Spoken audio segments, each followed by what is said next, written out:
Hello everyone, how are you? I hope you all are very good at your home. So today I have come with the class 7th of GK.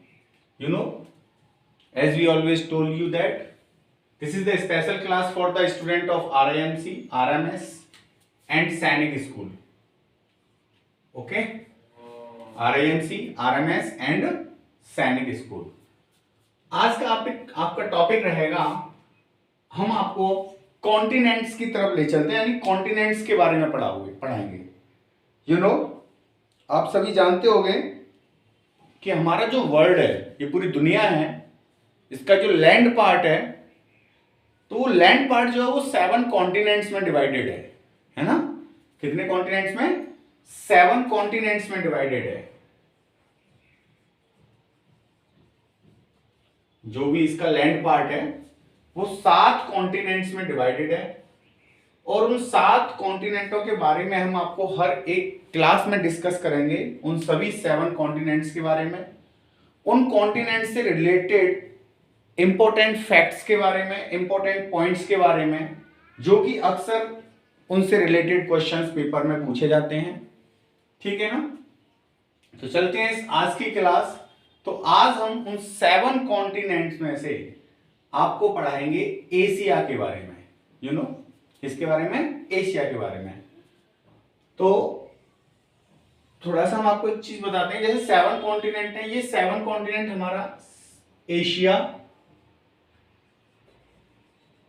Africa,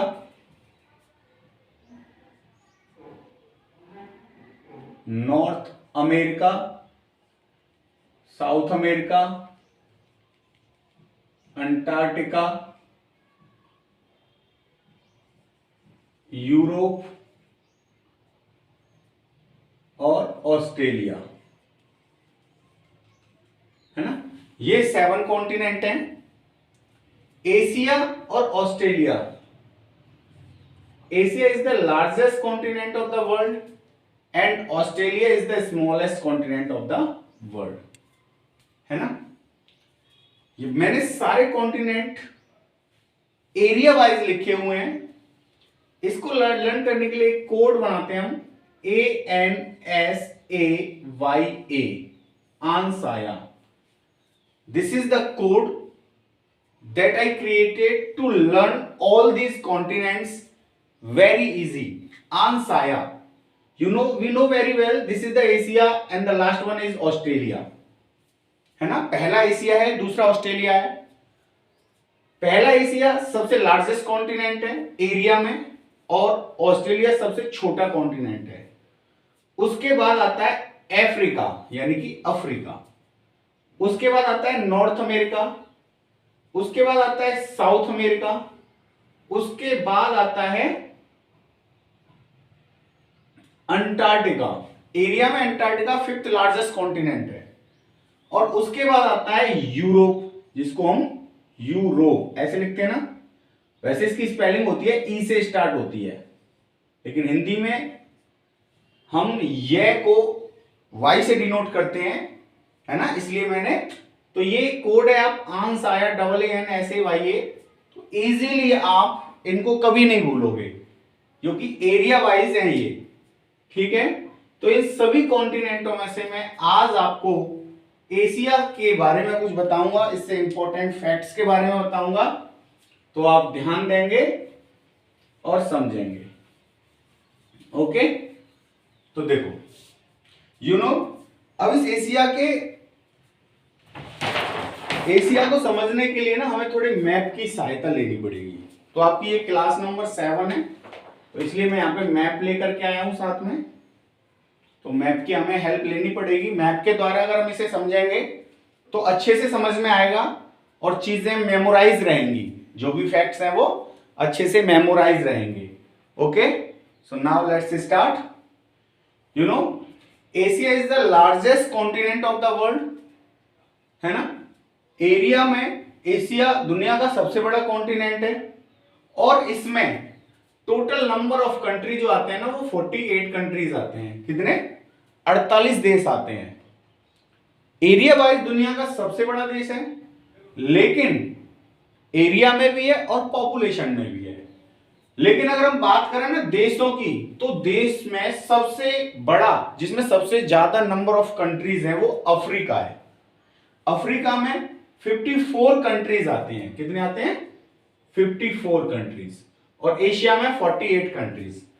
but जो Asian countries है ना, वो population में बहुत ज्यादा है compare to Africa.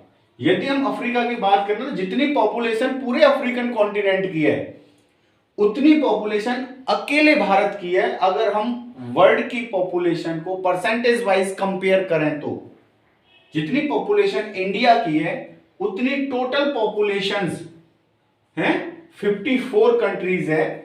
These 54 countries belong to the African continent. Okay, so देखिएगा, तो एशिया जो कॉन्टिनेंट है हमारा, इसका लैटिट्यूडनल एक्सटेंड, लैटिट्यूडनल और लॉन्गिट्यूडनल समझते होंगे। लैटिट्यूड और लॉन्गिट्यूड क्या होता है ये? यानी आपने ग्लोब देखा होगा, ग्लोब पे दो प्रकार के सर्कल होते हैं।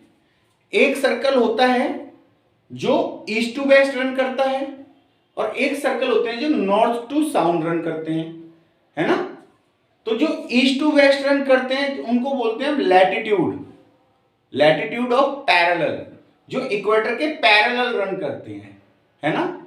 These circles are 180 which run east to west on the globe, and the longitude are called meridians of longitude, उनको बोलते हैं meridians, which run north to south. These longitude are 316 in numbers. Okay? तो क्या होता है latitude और longitude? Latitude वो circle होते हैं जो ईस्ट टू वेस्ट रन करते हैं, लॉन्गिट्यूड वो सर्कल होते हैं जो नॉर्थ टू साउथ रन करते हैं। तो हमने, यानी जो हमारे एशिया का लैटिट्यूडनल एक्सटेंड है वो 10 डिग्री साउथ से लेके 80 डिग्री नॉर्थ तक फैला हुआ है। यानी जो एशिया है, आप देखोगे 10 डिग्री साउथ से लेके 80 डिग्री नॉर्थ तक, ये पूरा एशिया है ना, ये पूरा एशिया है जो 10 डिग्री साउथ से लेके 80 डिग्री नॉर्थ तक फैला हुआ है ना। जो अगर हम ऐसे करें, ऐसे करके इसका एक्सटेंड करें, ऐसे करके, तो 10 डिग्री हम देखेंगे लगभग यहां पे आता है ना। अगर हम देखें तो यहां तक, ये इंडोनेशिया वगैरह ये सब किस में आते हैं? ये इसी में आते हैं, एशिया में। और एशिया यहां तक है, यानी कि ये जो क्या है 10 डिग्री से 80 डिग्री, और 80 डिग्री अगर हम बात करें तो ये वाली लाइन, यानी यहां तक, यहां से लेके यहां तक क्या है, एशिया फैला हुआ है ना। ये इसका लैटिट्यूडनल एक्सटेंड है। और लॉन्गिट्यूडनल एक्सटेंड है 25 degree east to 170 degree west, है ना। 25 डिग्री ईस्ट टू 100, यानी कि अगर हम देखें यहाँ 30 डिग्री है, ये यहां से 25 से लेके 170 डिग्री ऐसे करके जो फैला हुआ है एशिया, ऐसे करके लैटिट्यूडनल एक्सटेंड हुआ, ऐसे करके लॉन्गिट्यूडनल एक्सटेंड हुआ, है ना। अक्सर पेपर में क्वेश्चन पूछ लिया जाता है इस तरीके के कि what is the latitudinal extent of Asia and what is the longitudinal extent of Asia. तो इन चीजों को मेमोराइज रखेंगे। अब पॉपुलेशन, एशिया की पॉपुलेशन वर्ल्ड की 59.55% पॉपुलेशन है, सॉरी, एशिया की पॉपुलेशन वर्ल्ड की 59.55% पॉपुलेशन है। तो आप देखोगे कितनी पॉपुलेशन केवल एशिया में रहती है, और बाकी के जो अदर 5 कॉन्टिनेंट है, यानी वैसे है तो 6, बट अंटार्कटिका पे तो कोई पॉपुलेशन रहती नहीं है, वहां पर परमानेंट कोई नहीं, रेजिडेंशियल नहीं है किसी का भी, है। बाकी 5 कॉन्टिनेंट में मात्र 41 करके कुछ मान लो 40% के आसपास पॉपुलेशन बाकी के 5 कॉन्टिनेंट में रहती है ना। अब पढ़ते हैं हम एशिया के आइलैंड्स के बारे में। तो देखो ये होन्शु आइलैंड है, एशिया के जो इंपॉर्टेंट बड़े आइलैंड है उनके बारे में। होन्शु है, ताइवान है, जावा है, फिलीपींस है, श्रीलंका है, बहरीन है, साइप्रस है, और भी कुछ हैं। इंपॉर्टेंट आइलैंड के तो देखेंगे आप Honshu island, this is the largest island of Japan, यानी जापान का सबसे बड़ा आइलैंड होता है ये होंशु। ताइवान अपने आप में एक रिपब्लिक कंट्री भी है, जिसका अक्सर ज्योग्राफिकल डिस्प्यूट रहता है किसके साथ में, चाइना के साथ में, है ना। चाइना की लैंड बाउंड्री ताइवान से लगी हुई है, तो अक्सर इसकी ज्योग्राफिकल बाउंड्री को लेकर के चाइना से लड़ाई रहती है, और चाइना के साउथ में है ये, सॉरी यानी ताइवान चाइना के साउथ ईस्ट में है, साउथ ईस्ट में, फिलीपींस के जस्ट ऊपर, है ना Taiwan. Java, you know Java is the largest, ये जावा जो कि इंडोनेशिया का एक आइलैंड है, सुमात्रा इंडोनेशिया का सबसे बड़ा आइलैंड है, और उसके बाद यानी जावा ये एक आइलैंड है। तो इंडोनेशिया के आइलैंड है जावा, सुमात्रा, और एक और है इसमें बोर्नियो, है ना। जावा, सुमात्रा और बोर्नियो, ये इंडोनेशिया के बड़े आइलैंड हैं। फिलीपींस अपने आप में क्या है, ये देश भी है और एक आइलैंड है ना, जिसकी कैपिटल है मनीला। फिलीपींस ये देख रहे हैं ना, ये इसका बिल्कुल जो कि ताइवान के जस्ट साउथ में है फिलीपींस, है ना, ये वाला देश फिलीपींस। उसके बाद देखते हैं श्रीलंका, आपको पता होगा Sri Lanka is just to the south of India, India के बिल्कुल साउथ में है, छोटा सा देश श्रीलंका, जिसकी कैपिटल है श्री जयवर्धनेपुरम कुट्टे। बहरीन, बहरीन अपने आप में एक छोटा सा देश है, जस्ट बिल्कुल, जो कि अगर हम देखें यहाँ पे तो जो सऊदी अरब है, सऊदी अरब में कतार के जस्ट ऊपर है ये, है ना, ये सेंट्रल कतार, यानी कि यहाँ पे यूएई कतार, और उसके जस्ट ऊपर है बहरीन, एक गल्फ कंट्री है, जो कि अरेबियन यानी कि अरेबियन सी गल्फ कंट्री है, ये पेनिनसुला गल्फ है, ये यहाँ पे है, पेनिनसुला गल्फ में है कौन सा देश, बहरीन। साइप्रस, साइप्रस ये भी एक आइलैंड है, जो बिल्कुल जो टर्की देश है, मेडिटेरियन सी, यानी टर्की के बिल्कुल नीचे साउथ में एक छोटा सा आइलैंड है ना, एक कंट्री है ये साइप्रस। तो ये these are very important island of the Asian country, you know, Honshu, Taiwan, Java, Philippines, Sri Lanka, Bahrain, Cyprus. Honshu Japan का आइलैंड है, ताइवान अपने आप में एक देश है, जावा इंडोनेशिया का आइलैंड है, फिलीपींस अपने आप में एक कंट्री है, श्रीलंका एक कंट्री है, बहरीन एक कंट्री है, साइप्रस एक कंट्री है ना। अब देखो माउंटेन, यू नो, ये माउंटेन रेंजेस हैं सारी, पर्वत श्रृंखला जिनको हम बोलते हैं। तो एक पर्वत श्रृंखला यानी कि पामीर एक पर्वत श्रृंखला है, पामीर, नॉर्थ हिमालयाज, सुलेमान, कराकोरम, कीर्तन, है ना, ये एशिया की बड़ी माउंटेन रेंजेस हैं और इंपॉर्टेंट माउंटेन रेंजेस हैं, जो ज्यादातर भारत के नॉर्थ ईस्ट साइड में है, किस साइड में है, नॉर्थ ईस्ट साइड में है। डेजर्ट, एशिया के डेजर्टों की बात करें तो अरेबियन डेजर्ट एशिया का सबसे हॉट डेजर्ट है, ये अरेबियन डेजर्ट एशिया का हॉट डेजर्ट है, और ये कहां पे है, वेस्टर्न एशिया में, है ना, ये पूरा एशिया का हॉट डेजर्ट है, जिसमें सऊदी अरब और ये इनके आसपास के जितने भी कंट्री आते हैं वो सब अरेबियन डेजर्ट में आते हैं। गोबी, गोबी डेजर्ट एशिया का सबसे बड़ा डेजर्ट है, जो चाइना और मंगोलिया तक फैला हुआ है। इसमें देख रहे हो आप, ये येलो कलर में चाइना और ये आगे मंगोलिया है, तो यहां तक फैला हुआ ये डेजर्ट है Gobi desert.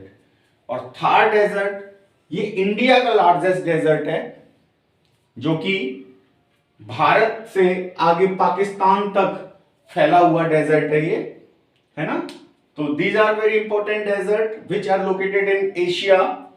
And now river, नदियों के बारे में, टिग्रिस नदी ये कहां पे, इराक में बहती है टिग्रिस नदी, इराक, इसकी कैपिटल है बगदाद, वहां पे। इंडस नदी, इंडस नदी ये तिब्बत यानी कि कैलाश माउंटेन से निकलती है इंडस नदी, और ये भारत के जम्मू कश्मीर में बहती हुई आगे पाकिस्तान में चली जाती है ना, पाकिस्तान से फिर ये अरेबियन सी में गिरती है, यहां से आप देखोगे ऐसे करके ही जाती है ये अरेबियन सी में। उसके बाद गंगा, जो कि एक इंडिया की इंपॉर्टेंट नदी है, जो उत्तराखंड में गंगोत्री ग्लेशियर के गौमुख माउंटेन से निकलती है। गंगा कहां से निकलती है? उत्तराखंड के गंगोत्री ग्लेशियर के गौमुख माउंटेन से निकलती हुई उत्तराखंड में, फिर उत्तर प्रदेश में, उत्तर प्रदेश से होती हुई बिहार में, बिहार से वेस्ट बंगाल और बांग्लादेश में होती हुई बे ऑफ बंगाल में जाकर के फॉल हो जाती है, यानी कि गिरती है। ब्रह्मपुत्र यानी ये नदी तिब्बत से निकलती है। तिब्बत के जो माउंटेन है कैलाश, कैलाश पर्वत है, वहां से निकलती है और तिब्बत से होती हुई चाइना में बहती हुई और फिर भारत के नॉर्थ ईस्ट के अरुणाचल प्रदेश से होती हुई और ये इंडिया में एंट्री करती है अरुणाचल प्रदेश साइड से और बे ऑफ बंगाल में जाकर के ब्रह्मपुत्र नदी गिरती है। नदियों के बारे में डिटेल में जब हम रिवर सिस्टम आपको पढ़ाएंगे उस समय बताएंगे। हुआंगहो और यांगजे, यानी these two are very important river of China. ये दोनों नदी कहां पे बहती हैं? चाइना में। हुआंगहो को चाइना की येलो रिवर भी कहते हैं और इसी तरह सोरो ऑफ चाइना भी कहते हैं, यानी कि चाइना का दुख, चीन का दुख कहते हैं इस हुआंगहो रिवर को। ओके, तो आज मैंने आपको एशिया के बारे में ये जो बताया है, इंपॉर्टेंट पॉइंट्स हैं, इनको राइट डाउन कीजिएगा अपनी नोटबुक में जो भी पॉइंट्स मैंने आपको बताए हैं और इस क्लास को एंजॉय कीजिए। Okay, thank you and wish you all the best.